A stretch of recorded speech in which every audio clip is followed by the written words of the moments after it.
नमस्कार, welcome to competition Nagar. Square root की ये थर्ड क्लास है। आज की क्लास में मैं आपको स्क्वायर रूट के डेसिमल के जितने भी टाइप के क्वेश्चन होते होंगे सारे टाइप के क्वेश्चन सॉल्व करना बताऊंगा। पहला क्वेश्चन बहुत ही सिंपल सा क्वेश्चन है, इसको हम डिवीजन मेथड से सॉल्व करेंगे। डेसिमल वाले जितने भी क्वेश्चन होते हैं सब में डिवीजन मेथड ही लगाना पड़ेगा। भाग विधि के अलावा कोई दूसरा तरीका नहीं है, डिवीजन मेथड या भाग विधि यही यूज करना है। तो जैसे आपने इसके पहले वाले क्वेश्चन को सॉल्व किया था सेम उसी तरह इसको सॉल्व करना है। यहाँ पर डेसिमल होने या ना होने से कोई भी सोल्यूशन में कोई अंतर नहीं आएगा। ये बहुत सिंपल क्वेश्चन है। चलिए 2 से कैंसिल कराते हैं। 2 2 जा 4। अब जब अगला नंबर नीचे लिखेंगे तो यहाँ पॉइंट लगा करके फिर 62 करेंगे जैसे कि नॉर्मल डिवीजन में होता है। ये 41 हो गया, 25 नीचे आएगा, +1 करिए इसको 42। कितनी बार मल्टीप्लाई करेंगे? 5 टाइम। तो ये हो जाएगा 2125। आंसर कितना हो गया? 2.15। इसमें आपको जानने के लिए बस इतना ही मिला कि जब 4 कैंसिल हो गया तो 62 नीचे जब लिखते हैं तो पॉइंट लिख करके तब जो है 62 को नीचे लिखना होता है। बस इतना ही। अगला क्वेश्चन करते हैं। सबसे पहला काम क्या है? पेयरिंग करना। तो पेयरिंग हमने कर लिया। देखिए स्टार्टिंग में क्या है, यहाँ पर डबल जीरो है। तो जब भी सॉल्व करना हो और डबल जीरो के पहले पॉइंट भी लगा हुआ है तो आप पहले पॉइंट लगा लीजिए, उसके बाद जो 2 जीरो है 1 जीरो लिखिए। मतलब पेयरिंग बनाइए और 2 जीरो पर 1 जीरो लिखिए। अगर 4 जीरो स्टार्टिंग में होता तो हम क्या करते? 4 जीरो होता तो डबल डबल बनता, तो यहाँ पर 2 बार जीरो लिखते। मतलब 2 जीरो पर 1 जीरो आपको लिखना है। तो 2 जीरो यहाँ था। क्योंकि स्क्वायर रूट है ना, स्क्वायर रूट मतलब क्या होता है? पेयरिंग बनाना। तो ये पेयरिंग बनाने की प्रक्रिया लगातार चलती रहेगी, ये नहीं बदलेगी। तो यहाँ भी हमने पेयरिंग बनाया 2 का और 2 पेयर में से 1 जीरो यहाँ लिख लिया। तो इसका मैटर खत्म हो गया। अब दूसरा पेयर क्या है? 05 है। तो 05 को आपको सॉल्व करना पड़ेगा। 05 मीन्स क्या हुआ? ओनली 5। तो 2 2 जा 4, यहाँ 1 आ गया। 33 नीचे आएगा, +2 करिए। अब क्या है? नॉर्मल तरीका बिल्कुल जैसे सॉल्व करते हैं आप उसी तरह से सॉल्व कर लेंगे। तो ये हो जाएगा 3 टाइम कर लेंगे, माइनस कर दीजिए, +3 करेंगे तो 6 4 1 टाइम करिए। ये सॉल्व करना तो आप सीख चुके हैं ना पूरी तरह से, इसलिए मैं आगे के प्रोसेस को तेजी से कर दिया। क्योंकि पिछली क्लास में आपने इसको स्क्वायर रूट तो सॉल्व करना जान ही लिया है, केवल डेसिमल का अरेंजमेंट क्या करना है बस उतना ही जानना है। तो यहाँ पर डेसिमल था तो हमने डेसिमल पहले लगा दिया। पेयरिंग थी, 1 जीरो लिख लिया। उसके बाद नॉर्मली जैसे जो है स्क्वायर रूट को सॉल्व करते हैं डिवीजन मेथड से, सेम उसी तरह से हमने सॉल्व कर दिया है। 0.6000। तो सबसे पहला काम क्या है? पेयरिंग बनाना। जिन लोगों को डिवीजन मेथड वाले प्रॉब्लम करने नहीं आते हैं, स्क्वायर रूट निकालना नहीं आता है, इसके ठीक पहले वाली जो क्लास है स्क्वायर रूट का सेकेंड पार्ट, वो देख लेंगे। वहां पर मैंने स्टेप बाय स्टेप बताया है। यहाँ पर स्क्वायर रूट को मैं डिवीजन मेथड से ही सॉल्व कर रहा हूँ, लेकिन मेरा फोकस पॉइंट पर है कि पॉइंट के साथ क्या अरेंजमेंट करना है। बाकी डिवीजन मेथड तो आप सेकंड क्लास में सीख ही चुके हैं, है ना। तो चलिए अगला जो है करते हैं। पॉइंट की बात क्या किया हमने यहाँ पर? ठीक है, पेयरिंग बना दिया है। पेयरिंग बनाने के बाद क्या करना है? पहले पॉइंट लगा लीजिए, इसके बाद 60 को सॉल्व करिए। 60 को सॉल्व करेंगे क्या होगा? 7 टाइम करेंगे, 7 × 7 49।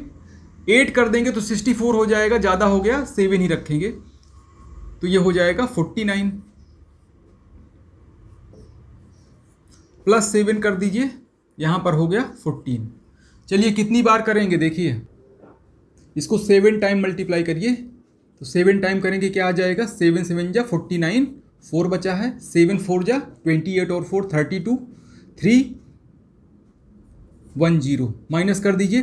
तो माइनस कर दीजिए, इतना बहुत है, पॉइंट के आगे 2 डिजिट। इसी तरह से यहाँ पर लिखेंगे। अगर आपको आगे बढ़ाना होगा तो एक बार फिर से कर दीजिएगा तो 3 डिजिट में आ जाएगा। तो अभी 0.77 रख रहे हैं। अगला क्वेश्चन देखिए, यहाँ भी पेयरिंग पीछे से कर दीजिए। तो अभी जस्ट पहले इसके क्वेश्चन मैंने कराया था। अगर पेयरिंग बन जाए, जीरो की पेयरिंग बन जाए तो 1 जीरो लिखना है, लेकिन 2 पेयरिंग बन गई तो 2 जीरो लिखना है। पॉइंट तो लगाना ही है ना। पॉइंट इसका पॉइंट यहाँ पर मैंने लिख दिया। एक पेयर से 1 जीरो, इस पेयर से 1 जीरो। अब 82 को सॉल्व करना है तो बिल्कुल नॉर्मल तरीके से जैसे डिवीजन को सॉल्व करते हैं वैसे ही करेंगे। तो 9 × 9 हो जाएगा 81। यहाँ पर 1 बचा हुआ है, +9 करिए, 18 हो गया। 1 टाइम सॉल्व करेंगे तो कितना हो गया? 181। तो ये आंसर हो गया 0.0091। आइए 5th नंबर का क्वेश्चन करते हैं। इस क्लास का सबसे इंपॉर्टेंट क्वेश्चन, देखने में बिल्कुल सिंपल सा है लेकिन सबसे इंपॉर्टेंट क्वेश्चन है। इसको जितना कॉन्फिडेंस के साथ आप करेंगे, इसका आंसर भी उतना ही कॉन्फिडेंस के साथ गलत हो जाएगा अगर आप नहीं जानते हैं तो। कुछ लोग स्टार्टिंग के एक दो क्वेश्चन देखते हैं फिर भाग जाते हैं, बैक कर देते हैं, सोचते हैं कि ये सारी चीज़ें मुझे आती है। लेकिन जो पूरी वीडियो देखता है, जो यहाँ तक देख लिया है, वो इसको ज़रूर देखेगा और कुछ ना कुछ उसको सीखने को मिलेगा। इसको हमेशा जो है बच्चे गलत करते हैं। 1.8 है, आप खुद से सोचिए, डिवीजन मेथड आप जान ही चुके हैं। अब आप खुद से सोचिए कि इसको क्या सॉल्व करने वाले हैं आप। अगर ये क्वेश्चन यहाँ मैं ना बताऊँ और आप अपने आप से इसको सॉल्व करें तो क्या सॉल्व करेंगे? जल्दी से सोच लीजिए, फिर मैं बता रहा हूँ। तो आप सोच चुके होंगे। आप क्या करेंगे, पहले पॉइंट लिख देंगे, फिर 18 हो गया, भाई पेयर बन गया, पेयरिंग बनाते ही हैं। 4 × 4 कर देंगे, 16 आ जाएगा। ऐसे करके 0.4, फिर ऐसे आंसर आता जाएगा, 16 आ जाएगा। फिर आप जीरो वगैरह लगाएंगे बढ़ा करके, ठीक है।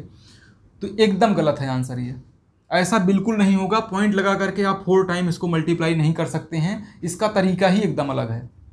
पॉइंट के पहले कोई नंबर है तो पहले पॉइंट के पहले वाले नंबर को सॉल्व करना पड़ेगा, चाहे कोई भी क्वेश्चन हो। अगर पॉइंट का कोई क्वेश्चन है, जैसे यहाँ पर मैंने लिया है पॉइंट का क्वेश्चन, तो पॉइंट के पहले वाले नंबर को पहले सॉल्व करना है। पेयरिंग भूल जाइए आप, ऐसा ना करिएगा कि यहाँ से पेयर करके फिर पेयरिंग बनानी है लेकिन जिसमें डेसिमल नहीं है, या फिर पॉइंट के बाद सारे नंबर हों, पॉइंट के पहले कोई नंबर ना हो, पॉइंट के पहले कोई नंबर ना हो, पॉइंट के बाद सारे नंबर हों, या फिर पॉइंट ही ना हो, तब तो पेयरिंग बनानी है।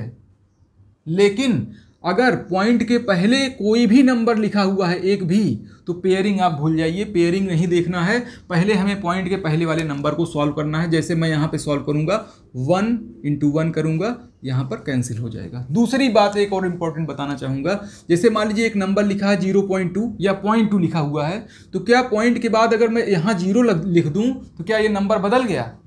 आप बताइए, क्या ये नंबर बदल गया? बिल्कुल नहीं है। मैंने ये चीज़ बताई भी है पिछले क्लासेस में कि जहाँ पर डेसिमल मैंने पढ़ाया था कि पॉइंट के बाद कोई भी नंबर लिखिए, उसके बाद आप एक 0 लगाइए चाहे 4 0 लगाइए, कोई फ़र्क नहीं पड़ता है उसकी वैल्यू में, वो उतना ही रहता है। अगर पॉइंट लिखा है तो आप 0.50 भी तो इसको लिख सकते हैं। अगर पॉइंट के बाद नंबर आता है तो नंबर के बाद आप 0 लिख सकते हैं, जितना आपको ज़रूरत हो। चलिए क्वेश्चन में आते हैं। मैंने बताया पॉइंट के पहले अगर कोई नंबर हो तो पहले पॉइंट के पहले वाले नंबर का जो है आप जो है जैसे डिवीजन मेथड से सॉल्व करते हैं उसी तरह से सॉल्व कर लीजिए, पेयरिंग मत बनाइए। और पॉइंट के बाद वाला जो नंबर है उसका पेयर नहीं बना है अगर, तो उसका पेयरिंग कर लीजिए। जैसे यहाँ पर सिंगल नंबर है तो इसमें 0 लगा दीजिए, पेयर बन गया। बात समझ में आई ना? क्या करना है कि पॉइंट के पहले वाले नंबर को पहले सॉल्व कर लेना है, फिर सेकंड वाले को देखना है कि क्या इसका पेयर है या नहीं है। अगर पेयर है तो ठीक है, तब तो डायरेक्ट सॉल्व कर लेंगे, और अगर पेयर नहीं है तो 0 लगा करके पेयरिंग कर लेते हैं।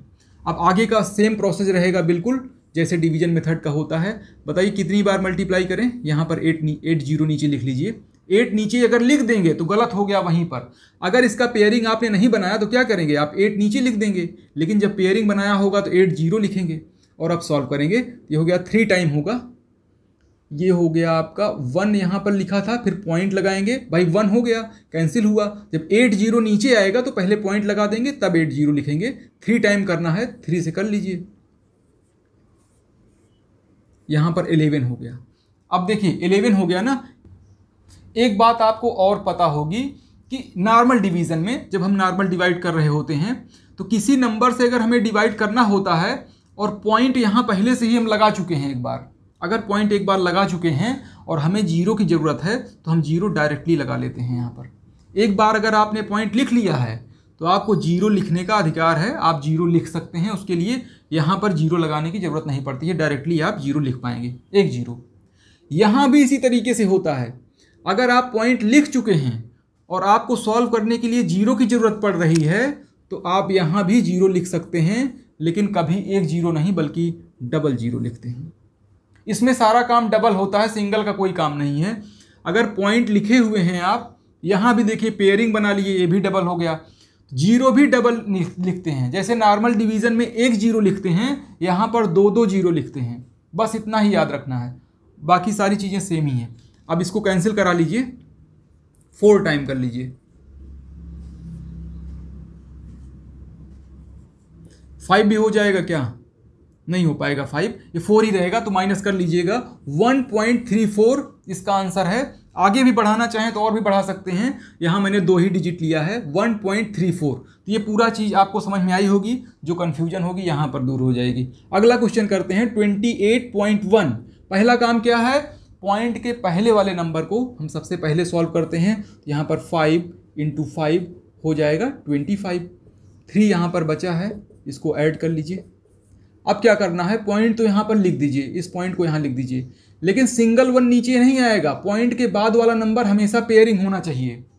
पॉइंट के बाद वाला नंबर हमेशा पेयरिंग होना चाहिए, नहीं पेयरिंग है तो पेयरिंग कर लेंगे। यहाँ पर 10 आएगा नीचे, ये पॉइंट मैंने लगा दिया है, इसका ये पॉइंट लिख दिया, और 10 नीचे लिखेंगे, 1 नहीं। जैसे ही आप 1 लिख देंगे तो तुरंत गलत हो जाएगा, और यही गलती सब लोग करते हैं। चलिए अब क्या करना है, इसको कैंसिल कराना है, तो 3 टाइम करें, हम 3 टाइम कर लेते हैं। 1 बचा हुआ है, ठीक। अब क्या करना है, उस 3 को ऐड कर लीजिए, हो गया। अब देखिए पॉइंट आप लिख चुके हैं, नंबर ये बहुत छोटा सा है, तो हमें 0 की ज़रूरत है।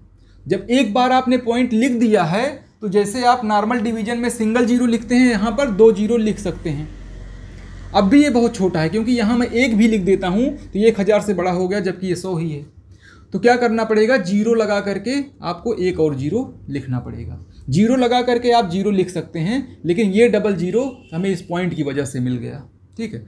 अगला, अब भी सॉल्व होगा, अब भी नहीं सॉल्व हो पा रहा है ये, अब भी ये कैंसिल नहीं हो पा रहा है, क्योंकि 1061 यहाँ पर है। अगर मैं 1 टाइम लिखता हूँ तो तब भी तो 1000 से ज़्यादा हो जाएगा। अगर मैं 1 भी लिख देता हूँ तो 1000 से ज़्यादा हो जाएगा। तो इसके लिए मुझे फिर से एक 0 की ज़रूरत पड़ेगी। एक 0 लगा करके फिर से 0 लगा लिया। अब बताइए कितनी बार करेंगे, 9 टाइम कर लेंगे। तो ये आप 9 टाइम आप मल्टीप्लाई करके इसको सॉल्व कर लीजिएगा, तो पूरी तरह से कैंसिल नहीं होगा, कुछ ना कुछ तो बचेगा ही यहाँ पर। आंसर आपका ये हो जाएगा 5.3009। आइए 7वें नंबर का क्वेश्चन करते हैं। मैंने बताया था पॉइंट के बाद जो नंबर होते हैं वो हमेशा पेयरिंग में होने चाहिए। पॉइंट के बाद वाले जितने नंबर होते हैं पेयरिंग में होने चाहिए, तो इसको भी आप पेयरिंग कर लीजिए। अगर बिना पेयरिंग के नंबर हैं तो गड़बड़ हो जाएगा। जब वो बिना डेसिमल के नंबर हैं तो पेयरिंग हो या ना हो, क्या करना है, सिंगल नंबर आएगा तो सिंगल कर लेते हैं। लेकिन पॉइंट के बाद कोई नंबर है तो उसे हमेशा पेयरिंग ही होनी चाहिए। पेयरिंग अगर नहीं बनाते हैं आप तो गलत हो जाएगा, उसका आंसर सही नहीं आएगा। तो हमेशा इसको बिल्कुल दिमाग में याद रखिएगा कि जब भी स्क्वायर रूट के क्वेश्चन आप सॉल्व करेंगे तो देख लीजिएगा पेयरिंग है या नहीं। जैसे यहाँ पर पेयरिंग है, यहाँ पर नहीं है तो हम बनाएंगे, यहाँ पर नहीं है तो बनाएंगे। अगर बिना पेयरिंग बनाए आप जैसे ही सॉल्व किए तुरंत वो गलत हो गया वहीं पर, फिर उस आगे सॉल्व करने का कोई मतलब नहीं है। तो यहाँ पर क्या है, पॉइंट पहले लिख देंगे, हम पॉइंट लिख देंगे। अब क्या करना है, 0 1 को सॉल्व करना है तो 1 टाइम करेंगे, यहाँ 1 हो जाएगा कैंसिल, फिर 6 0 नीचे आ जाएगा, +1 पॉइंट यहाँ लगा था इसलिए पहले से लिख दिया मैंने, 2 हो गया। 2 बार कर लीजिए, 16 हो गया, +2 करेंगे 24। अगर आगे भी आप सॉल्व करना चाहें तो कर सकते हैं। अगर एक डिजिट और आपको सॉल्व करना है आगे तो कैसे सॉल्व करेंगे, पॉइंट तो लिख ही दिया है। जब पॉइंट लिख दिया है तो हमें 2 0 लिखने का यहाँ अधिकार है, यहाँ 2 0 लिख देंगे। अब इसको कैंसिल करा लीजिए, जितनी बार हो जाए तीसरा। इसी तरह से और आगे ले जाना चाहते हैं फिर से 2 0 लगा लीजिएगा। 0 की ज़रूरत पड़ती है तो यहाँ 0 लगा करके 0 लगा लीजिएगा। ऐसे करते जाएंगे, ठीक है। तो बात समझ गए होंगे आप, कितनी बार यहाँ ले जाएंगे ये आप डिसाइड करिएगा, ठीक है। ये आप करिएगा कि हाँ कितनी बार यहाँ मल्टीप्लाई करना है। सारे क्वेश्चन मैं सॉल्व कर रहा हूँ, आप भी इतना काम करिए, ठीक। 0.16 इसकी पेयरिंग पहले से है तो बहुत ही ईजी है, इससे ईजी क्वेश्चन हो ही नहीं सकता। ये कैंसिल हो गया भाई, क्या हुआ 4, मैंने पॉइंट पहले लगा दिया बस, 4 × 4 16.4 आंसर आ गया। ये 9th नंबर का क्वेश्चन देखिए, 0.3। अब 0.3 को ऐसा मत करिएगा कि हाँ 1 × 1 यहाँ 1 आ गया, पॉइंट लगा करके 1 मत लिख करके करिएगा। पहला काम क्या है, पेयरिंग बनाना। जब भी पॉइंट के बाद कोई नंबर हो उसका पेयरिंग तुरंत चेक करना है। अगर इतना आप करते हैं तो समझ लीजिए कि वो आंसर हमेशा सही ही आएगा। पॉइंट लगा करके 5 टाइम करेंगे 25, 5 अभी बचा हुआ है, यहाँ +5 करेंगे 10 हो जाएगा। पॉइंट आप एक बार लिख चुके हैं तो 2 0 लिखने का अधिकार है, यहाँ डबल 0 आप लिख सकते हैं। 4 टाइम कर दीजिए मल्टीप्लाई, ये हो जाएगा 416। ऐसे इसको माइनस कर लीजिएगा। फिर अगर आगे और बढ़ाना चाहते हैं 2 डिजिट से ज़्यादा अगर ले आना चाहते हैं तो ले आइए, 0 डबल 0 लगा करके आगे सॉल्व कर सकते हैं। तो इस तरह से करना है। 0.5 भी ऐसे देखिएगा, यहाँ पहले क्या करना है, 0 लिखना है। बस इतना ही जानना है कि पॉइंट का नंबर है, पॉइंट के बाद पेयरिंग होना चाहिए, तो 0 लगा लीजिए, पेयर हो गया। बहुत ही सिंपल है। 7 टाइम करिए, 49, 1 आ गया। 1 यहाँ पर है तो क्या करेंगे, पॉइंट लिखा ही है आपने तो डबल 0 लिख लीजिए। 1 यहाँ पर लिखूंगा अगर तो ये 141 हो जाएगा, तो 100 से ज़्यादा हो गया ना, इसलिए 0 लगाना पड़ेगा। अब 0 लिखिए। अब आप बताइए कितनी बार करना है। अब ये भी काम आपके हिस्से का है। आप यहाँ डिसाइड करिए यहाँ और यहाँ क्या लिखना है, तो मल्टीप्लाई करने पर क्या आने वाला है। तो 3 डिजिट का हो जाएगा। चाहे तो आप 0.70 लिख करके छोड़ भी सकते हैं, लेकिन 3 डिजिट लिखना सबसे बेहतर होता है। 3 डिजिट सबसे अच्छा होता है। इसको माना जाता है 3 डिजिट में अगर आपने किया है तो आंसर एक्यूरेट है। तो आपका काम है ये, यहाँ पर क्या नंबर आने वाला है मल्टीप्लाई करने पर, इसको जरूर कर लीजिएगा, ठीक है। आइए 11वें नंबर का क्वेश्चन करते हैं। इस तरह के क्वेश्चंस को आप ओरल इसका आंसर दे सकते हैं। सिर्फ इस 4 का आप स्क्वायर रूट बताइए कितना है। 4 का स्क्वायर रूट कितना है, 4 का स्क्वायर रूट है 2। अब पेयरिंग करिए, इसका 2 पेयरिंग आ रही है तो 2 0 लिखिए पॉइंट लगा करके, बस यही इसका आंसर है। यहाँ पर देखिए एक पेयर है ना, एक 0 लिखिए पॉइंट के बाद, पॉइंट के बाद एक 0 लिखिए। 64 का स्क्वायर रूट क्या होता है, 64 का 8 होता है, तो 0.08। तो छोटे क्वेश्चन जिनका आप स्क्वायर रूट जानते हों उसको डायरेक्ट उस नंबर को लिख दीजिए, फिर 0 वाले को अरेंज कर लीजिए पेयर करके, तो ऐसे आंसर इसका दे पाएंगे। आइए 13 नंबर का क्वेश्चन करते हैं। √2 ये इंपॉर्टेंट है क्योंकि इसकी वैल्यू हमें हमेशा याद होनी चाहिए। √2 की वैल्यू, √3 की वैल्यू, √5 की वैल्यू, ये सारे वैल्यूज़ क्या हैं, हमें हमेशा लर्न होने चाहिए। 1 टाइम करिए इसको, आ जाएगा 1, पॉइंट लगाइए 2 0, पॉइंट लगाने के बाद हमेशा डबल 0 लिखते हैं, सिंगल 0 नहीं लिखते हैं। यहाँ पर कितनी बार करेंगे अब, 4 टाइम। 96 हो गया, 4 आ गया, 4 यहाँ पर ऐड कर लीजिए, 28 हो गया। अब क्या करना है, 4 है, हमें 0 की ज़रूरत है। पॉइंट आप एक बार लिख ही चुके हैं, एक बार पॉइंट अगर लिख चुके हैं तो 2 0 आप लिख सकते हैं। अगर यहाँ पर 2 लिख देता हूँ तो ये 400 के अबव हो जाएगा, हम केवल 1 लिखेंगे, ये हो जाएगा 281। 10 में से 1 कम करेंगे 9 हो जाएगा, 1 हो गया 1। अब क्या करना है, फिर से 0 लगाना है हमें, तो यहाँ 0 लगा लेंगे।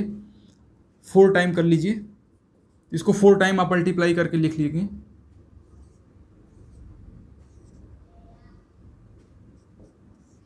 माइनस नहीं कर रहा हूं मैं, यही 1.414 इसका आंसर है। तो √2 की वैल्यू आपको लर्न होनी चाहिए 1.414, इसको याद कर लीजिए। अभी मैं आपको इसका यूज भी दिखाता हूं कि लर्न करने पर क्या बेनिफिट है इसका। √3 की वैल्यू आपको हमेशा लर्न होनी चाहिए, ठीक है, ये भी इंपॉर्टेंट है। 1 टाइम करेंगे, यहाँ पर 2 बचा, पॉइंट लिखिए डबल 0 प्लस 1 करिए, 2 हो गया। 7 टाइम मल्टीप्लाई कर लीजिए, डबल 0 यहाँ लिख लीजिए, इस 7 को यहाँ ऐड कर ले रहा हूँ। अब 3 टाइम करिए, 10 में से 9 कम करेंगे 1, 9 में से 2 कम करेंगे 7, बाकी ख़त्म ही हो गया है। डबल 0 फिर लिख लीजिए और यहाँ पर 3 ऐड कर लेंगे।